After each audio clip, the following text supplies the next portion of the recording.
Networking, research, advocates, research আর আমাদের sustainability, এই তো আর কিছু আছে? তারপরে হচ্ছে আমাদের ইউআইপি আমাদের আউটরিচ, তারপরে হচ্ছে অ্যাডভোকেসি, রিসার্চ, আমরা 300 থেকে কাজ শুরু করি। 300 থেকে এই কয়টাই আমাদের। আমাদের যেহেতু ইউআইপি আমাদের আলাদা করে ওনারা ওদের প্ল্যানিং গুলো করতেছে, আমরা আমাদের ওই ইস্যুতে ওনার সাথে মিল করে আমরা একটা আপডেট করে ঠিক আছে, ওটা সমস্যা হবে। আমরা শেষ বিকেলে আমরা যেটা নিয়ে একটু আলোচনা করেছিলাম সেটা আমরা একটু ফাইনাল করি, ঠিক আছে? সেটা হচ্ছে যে আমরা রিপোর্টিং ফরম্যাটে চিন্তা করছিলাম একটা, সেই রিপোর্টিং ফরম্যাটে কি থাকার কথা সেটা আমরা মোটামুটি একটু আলোচনা করেছিলাম, তাই না? আমি সেটাকে একটুখানি দেখাই সবাইকে, যদি কোথাও কোনো সমস্যা থাকে আমাদেরকে জানাবেন, আমরা সেটাকে আমাদের ইন্টিগ্রেট করে দেবো।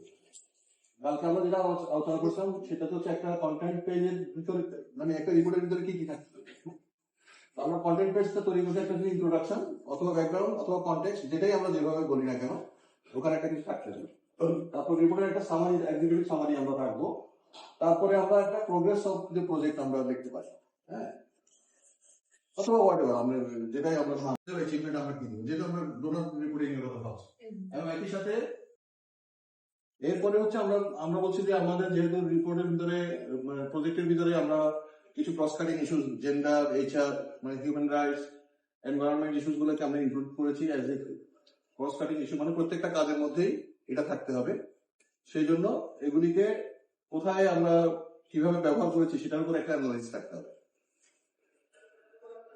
তারপরে আমরা প্রজেক্টে কিন্তু বেশ কিছু রিস্কের কথা বলেছি, আমরা অ্যাজাম্পশন বলি নাই আমাদের প্রজেক্টে, আমরা এই রিস্কের কথা বলেছি। সুতরাং আমাদের একটা রিস্কের যেসব রিস্কগুলো আমরা বলেছি সেগুলোর উপরে একটা ছোট্ট অ্যানালাইসিস দিতে হবে যে কোন কোন রিস্কগুলো আমরা এর ভিতরে আমরা এক্সপিরিয়েন্স করেছি এবং সেগুলি আদৌ ভ্যালিড কিনা, ঠিক আছে? মানে ওই রিস্ক আবারও করতে পারে, তখনই ভ্যালিডেশনটা থাকে। হ্যাঁ, আর নতুন কিছু এখানে ইনক্লুড করা আছে। হ্যাঁ, 8 নাম্বারটা এখানে, হ্যাঁ, এটা যখন আমরা লিখবো, যেমন 6 মাস আমার মানে 6 মান্থের রিপোর্ট যেগুলো আমরা করি, সেখানে অ্যানালিসিসটা কি আমরা ওই ধরনের চেঞ্জটা লেখা তো কঠিন, কিন্তু তারপরেও মানে আউটপুটকে মাথায় রেখে কি আমরা এখানে প্রত্যেকটা আউটকাম ধরে ধরে আমরা লিখে দেবো এরকম? প্রত্যেকটা আউটকামে আমায় মানে চেঞ্জটা তো না লিখতে পারলেও ইয়েটা কি আমরা লিখবো কি, মানে আউটপুট লিখবো কি? আউটপুট আমরা আগে লিখছি। ওইটা কোন অংশে লিখতেছি? ওইটা চেঞ্জটা হচ্ছে যদি কোনো চেঞ্জ আপনার চোখে পড়ে সেখানে, ধরেন আপনি 6 মাস পরে যদি আপনি অ্যানালাইসিস করেন, বাংলাদেশের পরিস্থিতিতে আমি যখন প্রজেক্ট শুরু করছিলাম তখন মনে করেন মাতৃমৃত্যুর হার ছিল 130, ঠিক আছে? এখন আপনি যখন রিপোর্ট করতেছেন তখন দেখা গেল যে আরেকটা অ্যাসেসমেন্টে দেখা গেল যে বাংলাদেশে মাতৃমৃত্যুর হার 120 আসে। আপনি চেঞ্জ করতেই পারেন যে এই চেঞ্জটা আসছে।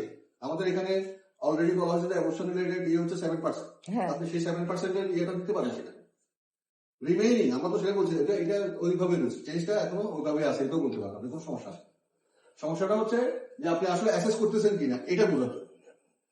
আমি আরেকটা জিনিস আমাদের আগের পেজে ছিল কিনা, এবং অনেক সময় রিপোর্টে আমরা লিখি যে এটা মানে সেক্টরে কি ইম্প্যাক্ট করতেছে,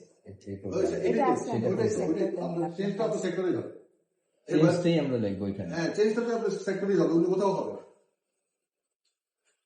লিখি না এখনো তো লিখি আমরা। হ্যাঁ, এখনো লিখি। সেক্টর অ্যানালাইসিস দিই না আমরা? হ্যাঁ, দিই না? দেই ভাইয়া।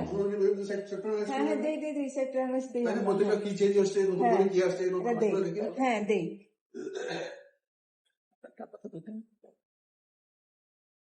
আর কিছু দ্বিতীয় আরেকটা বিষয় ছিল, সেটা হচ্ছে যে আমাদের ইন্টারনাল ইউজের জন্য একটা আমরা রিপোর্টিং ফরম্যাটের কথা চিন্তা করছিলাম। সেই রিপোর্টিং ফরম্যাটটা এরকম আমরা কোথাও চিন্তা করছিলাম, একটা ডব্লিউবিএস ধরে আমরা তো করবো, ডব্লিউবিএস এর সাথে যে অ্যাক্টিভিটি থাকবে সেটার সাথে অ্যানুয়াল টার্গেট থাকবে, ঠিক আছে? এটা যে কালকে যে ভ্যারিয়েন্স ওটা নিয়ে কথা হলো, এটা সেটা, এটা হ্যাঁ, তার সাথে performance up to last month বলতে আমরা বুঝতে যাচ্ছি এখানে যে আপনি যে মাসে সেই মাসটাই তার আগের মাসে কি করছেন সেটা আগের মাস পর্যন্ত মানে ধরেন জানুয়ারি থেকে প্রজেক্ট শুরু হচ্ছে, আপনি জুনে গিয়ে একটা রিপোর্ট করতেছেন, তাহলে মে পর্যন্ত আপনি কতটুক করছেন এটা হচ্ছে তার ইয়ে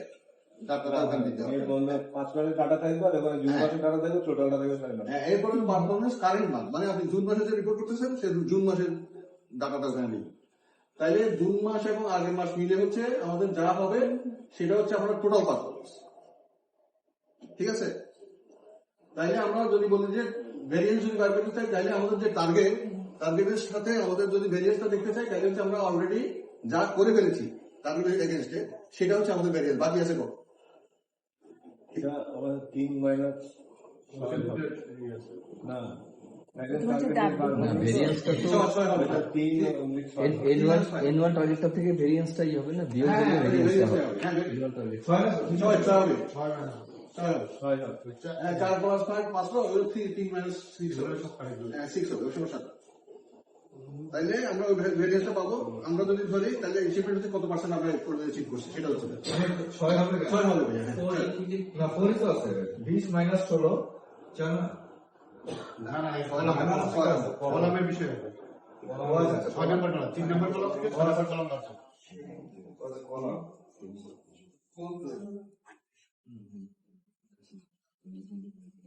এই না বুঝলে সবাই কথা বলবেন। একটু বড় করে আগে দুটো মাইনাস প্লাস দরকার এই জায়গায়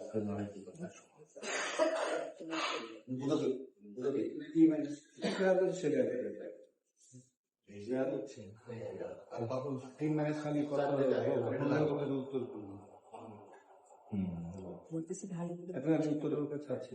ঠিক আছে ঠিক আছে বলতে হবে সর্বপ্রথম বেশি